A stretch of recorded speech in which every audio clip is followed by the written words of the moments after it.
Exercise 4.4 15th sum. Draw the two tangents from the point which is 5 cm away from the center of the circle of a diameter 6 cm. Also measure the lengths of the tangents given.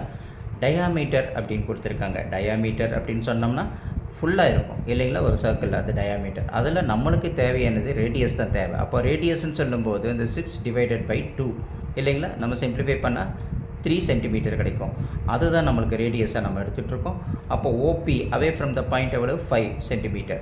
இப்படி கொடுத்துருக்கிறத ஒரு rough diagram எடுத்து நம்ம என்ன செஞ்சுக்கணும், ஒரு circle draw பண்ணிவிட்டு 3 centimetre வரைகிற மாரி ஒரு போட்டுட்டு சர்க்கிள் போட்டுட்டு அங்கேருந்து அவே எவ்வளவு 5 சென்டிமீட்டர்னு போட்டுக்கணும்.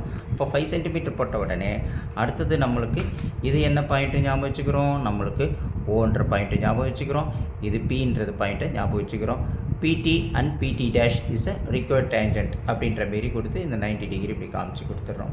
இது நம்மளுக்கு ரஃப் டயக்ராம், இதுக்கு ஒரு மார்க் இருக்குது. இப்போ எப்படி ஃபேர் டயக்ராம் நம்ம வரைகிறதுன்ட்டு நம்ம பார்க்க போகிறோம். ஃபஸ்ட்டு ஸ்கேல் ஒன்று எடுத்துக்கிறோம். அந்த ஸ்கேலில் எவ்வளோ மெஷர்மெண்ட் சொல்லியிருக்காங்க, டயாமீட்டர் வந்து 6 சென்டிமீட்டருக்கு ட்ராப் பண்ணிடக்கூடாது.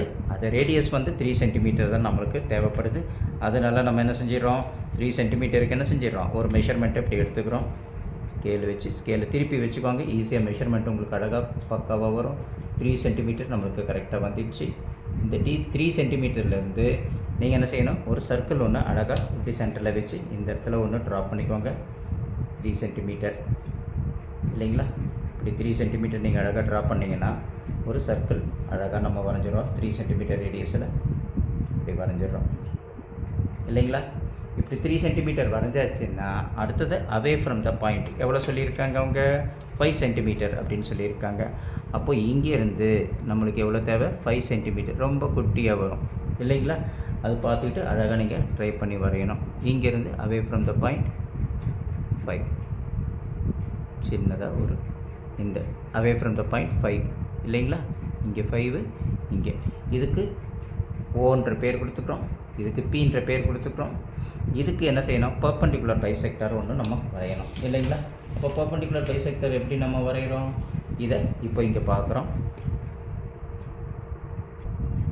இப்போது ஓலை வச்சு ஹாஃபுக்கு மேலே ஒரு ஆர்க்கு மேலே இப்படி போடுறோம். அதே லைனுக்கு கீழே இங்கே ட்ரா பண்ணுறோம் ஓகேங்களா. அதேமாரி ஓலை வச்சு நம்ம என்ன செய்கிறோம், இங்கே ஒரு ஆர்க் ஒன்று ட்ரா பண்ணுறோம், அடுத்தது இங்கே ஒரு ஆர்க் ட்ரா பண்ணுறோம். இது ரெண்டையும் இன்டர்செக்ட் ஆகிற பாயிண்ட்டை நம்ம இங்கே குறிச்சிக்கிறோம். அதேமாரி இங்கே இன்டர்செக்ட் ஆகிற பாயிண்ட்டை இங்கே குறிச்சிக்கிறோம். இது ரெண்டுத்தையும் நம்ம என்ன செஞ்சிடறோம், ஒரு ஸ்கேல் வச்சு போட்டுக்கிறோம். இங்கே ஒரு பாயிண்ட்டை வச்சுக்கிறோம், இங்கே ஒரு பாயிண்ட்டை வச்சுக்கிறோம் ஓகேவா. இது ரெண்டுத்தையும் ஒரு ஸ்ட்ரெயிட் லைன் ஒன்று வச்சு இப்படி ட்ரா பண்ணி போட்டுக்கிறோம் ஓகேவா. ஸோ அடுத்தது நம்ம என்ன செய்கிறோம், கொடுத்துருக்கிறத இது எம் அப்படின்னு நம்ம குறிச்சிக்கிறோம். இந்த பாயிண்ட்டை நம்ம என்னென்னு குறிச்சிக்கிறோம், எம் அப்படின்னு நம்ம குறிச்சிக்கிறோம்.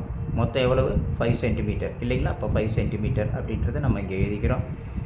இது வந்து அடுத்தது என்ன செய்கிறோம், இங்கேருந்து இப்போது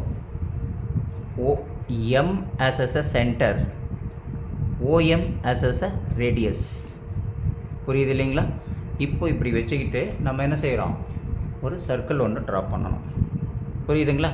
இப்போ இந்த சர்க்கிள் இட் பாசஸ் த்ரூ எப்படி, இப்படி இப்படி ட்ரா பண்ணி இப்படி குட்டியாக வரும். இங்கே நம்மளுக்கு இப்படி தான் கொடுத்துருக்காங்க 5 சென்டிமீட்டர்னால், அப்போ இப்படி தான் வரும் இல்லைங்களா. இது எங்கே அந்த சர்க்கிளில் ஃபஸ்ட்டு வரைஞ்ச சர்க்கிளில் எங்கே கட் ஆகுதோ அந்த பாயிண்ட்டை தான், எந்த பாயிண்ட்டு, இந்த ஒரு பாயிண்ட்டு, இங்கே ஒரு பாயிண்ட்டு, இந்த 2 பாயிண்ட்டை தான் நம்ம என்ன செய்கிறோம், டேஞ்சன்ஸ் அப்படின்ற மாரி நம்ம கன்சிடர் பண்ணிக்கிறோம். அப்போது இந்த 2 கட் ஆகிற பாயிண்ட்டு வந்து இங்கே ஒரு ஃபஸ்ட்டு சர்க்கிளில், அதேமாரி இதுவும் சர்க்கிளில் இங்கே இங்கேயும் இல்லைங்களா. இந்த இடத்த மட்டும் நம்ம அழகாக ஸ்கேல் வச்சு என்ன செஞ்சிடறோம், ஒரு லைன் ஒன்று ட்ரா பண்ணுறோம் இங்கேருந்து இந்த பாயிண்ட் வழியாக ஓகேங்களா. இப்போ இங்கேருந்து நம்ம இப்படி வரைகிறோம், இப்படி ஒரு டேஞ்சன்ட் இப்படி கிராஸ் ஆகி இப்படி போகுது. அதேமாரி இங்கேருந்து நம்மளுக்கு கரெக்டாக எங்கே வருது, பாயிண்ட்லேருந்து நம்மளுக்கு இப்படி ஒரு டேஞ்சன்ட் இப்படி வருது, கிராஸ் ஆகி போகுது. ஸோ அப்போ இது ரெண்டுத்தையுமே வேறு மார்க்கை இப்படி போட்டு விட்ருங்க ஓகேங்களா. அப்புறம் இந்த 0லேருந்து இது கட் ஆகுது பார்த்தீங்களா, இந்த பாயிண்ட்டு, இந்த பாயிண்டில் நீங்கள் ஒரு டாட்டட் லைன்ஸ் வரைஞ்சிக்கோங்க. இது பார்த்தீங்கன்னா உங்களுக்கு கரெக்டாக 90 டிகிரியில் வரும் இதுமாரி டாட்டட் லைன்ஸ் இப்படி நம்ம ட்ரா பண்ணிக்கிறோம். அதேமாரி இந்த இடத்துலேருந்து நீங்கள் என்ன செஞ்சுக்கிறீங்க, இன்னொரு டாட்டட் லைன்ஸும் நம்ம இப்படி வரைஞ்சிக்கிறோம். இதுதான் நம்மளை பொறுத்த வரைக்கும் ஆர்ன்னு சொல்லக்கூடிய ரேடியஸ் இல்லைங்களா. எவ்வளவு 3 சென்டிமீட்டர். ஆனால் அங்கே கொடுத்துருந்தது டயா கொடுத்துருந்தாங்க, நம்ம ரேடியஸாக 3 சென்டிமீட்டர் எடுத்துக்கிறோம். இங்கேருந்து இந்த பாயிண்ட்லேருந்து இந்த இடத்துக்கு எந்த இடம், இந்த பீன்ற பாயிண்ட்டுக்கு நம்ம எவ்வளோ எடுத்தோம், 5 சென்டிமீட்டர் எடுத்தோம். இங்கேருந்து இப்போ வரைஞ்சிட்டோம் இல்லைங்களா. இப்போது நம்மளுக்கு தேவையானது வந்து இது என்னது, டி அப்படின்னு நம்ம வச்சுக்கிறோம். இதை பொறுத்த வரைக்கும் நம்மளுக்கு டி டேஷ் அப்படின்னு நம்ம வச்சுக்கிறோம். அப்போ பிடி எப்பயுமே நம்மளுக்கு என்னது, பிடி ஈக்குவல் டு இந்த பிடி டேஷ் ஈக்குவல் டு எவ்வளோ வருது மெஷர்மெண்ட்டு அப்படின்றது நம்ம பார்க்குறோம். அப்போ மெஷர்மெண்ட் எவ்வளோ வருதுன்னு பார்த்தோம்னா கரெக்டாக நம்மளுக்கு எவ்வளோ வருது, 4 சென்டிமீட்டர் அக்யூரேட்டாக வருது இல்லைங்களா. அந்த 4 சென்டிமீட்டரை தான் இங்கே நம்ம 4 சென்டிமீட்டர் அப்படின்னு நம்ம எழுதிக்கிறோம். இதையும் அதேமாரி மெஷர் பண்ணி பார்க்குறோம். அக்யூரேட்டாக இதுவும் என்ன செய்யுது, நம்மளுக்கு 4 சென்டிமீட்டர் தான் வருது. ஸோ இதையும் நம்ம என்ன செய்கிறோம், 4 சென்டிமீட்டர் அப்படின்ட்டு நம்ம இங்கே எழுதிக்கிறோம் இதுக்கும். ஓகேங்களா. ஸோ இப்போ இது எழுதி முடித்த உடனே equal to 4 centimetre this is a required tangent அப்படின்னு நம்மளுக்கு தெரிஞ்சிச்சு. இதுக்கு நம்மளுக்கு என்ன செஞ்சிடணும், ஒரு வெரிஃபிகேஷன் ஒன்று போட்டுக்கணும். வெரிஃபிகேஷன் எப்படி எழுதுறதுன்னு உங்களுக்கு தெரியும்.